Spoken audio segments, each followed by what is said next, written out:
আসসালামু আলাইকুম ফ্রেন্ডস, কেমন আছো তোমরা সবাই? আশা করি সকলে খুব ভালো আছো। আমিও খুবই ভালো আছি। সকাল থেকে আমরা সবাই বসেছিলাম কি খাবো চা খেয়ে, লাল চা এবং তার সঙ্গে বিস্কুট খেয়ে আমরা সবাই বসেছিলাম। আমি ভাবছিলাম কি খাওয়া যায়, কি টিফিন করা যায়। তো আমার মাসি লুচি বানিয়েও বসেছিল এবং সবার কাছ থেকে ভোট চাইছিল যে কি বানানো যায়। তো আমাদের বেশি হাত উঠলো আলু জিরে নিয়ে।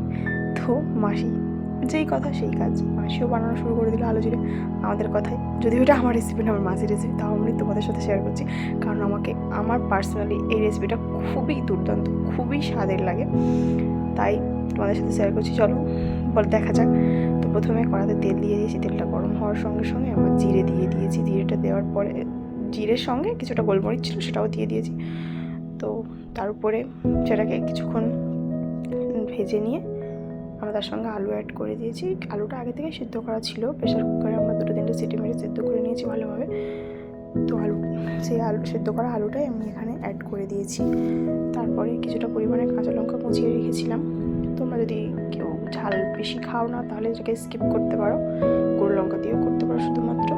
তো আমাদের বাড়িতে সবাই ঝাল প্রচুর পরিমাণে খায়, তাই আমি এখানে কিছুটা পরিমাণ কুচিয়ে রাখা কাঁচা লঙ্কা দিয়ে দিয়েছিলাম। আবারও বললাম যে ঝাল সবাই খুবই খায়, তাই আমি গুঁড়ো লঙ্কারও কিছুটা দিয়ে দিয়েছিলাম।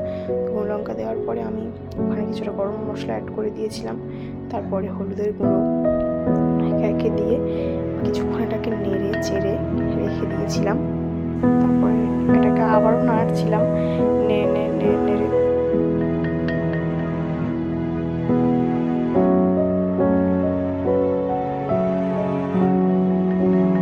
আবারও কিছুক্ষণ নাড়ার পরে আমি এটার সঙ্গে বিট লবণ কিছুটা পরিমাণে অ্যাড করে দিয়েছি।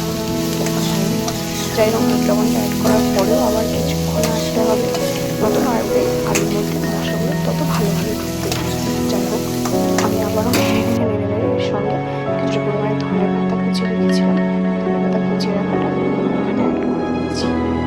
ধনে পাতাটা কুচিয়ে ধনে পাতাটা অ্যাড করার পরেও আবার কিছুক্ষণ নেড়ে দিতে হবে। তারপরে এখানে জিরে প্রথমে আমরা যখন দিয়েছিলাম ওটা ছিল গোটা জিরে, আমি কিছু পরিমাণে জিরে গুঁড়ো করে রেখে দিয়েছিলাম, সেই জিরেটাকে অ্যাড করে দিয়েছি। এবার কিছুটা পরিমাণে শুকনো লঙ্কা গুঁড়ো করে রেখেছিলাম, সেই গুঁড়ো করে রাখা শুকনো লঙ্কাটাও সঙ্গে অ্যাড করার পরে এটাকে আবারও কিছুক্ষণ এটা এবার খাওয়ার জন্য যদিও সম্পূর্ণভাবে তৈরি হয়ে গিয়েছে।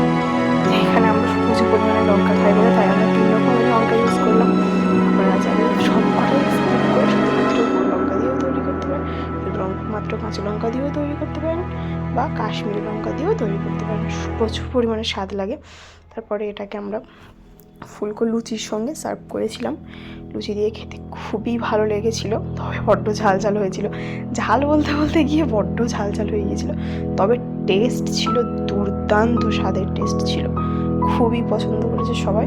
তোমাদেরও কেমন লাগলো? বানিয়ে খেয়ে দেখো, কেমন লাগলো আমাকে কমেন্টে জানিও নিশ্চয়ই। এবং সকলেই ভালো থেকো, সুস্থ থেকো। ভিডিওটা ভালো লাগলে একটা লাইক করে দিও, না ভালো লাগলে করতে হবে না, কোনো চাপ নেই।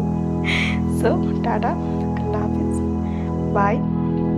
সুস্থ থেকো, সকলে ভালো থেকো, আমিও খুবই ভালো থাকবো। নেক্সট ভিডিওতে আবার দেখা হচ্ছে।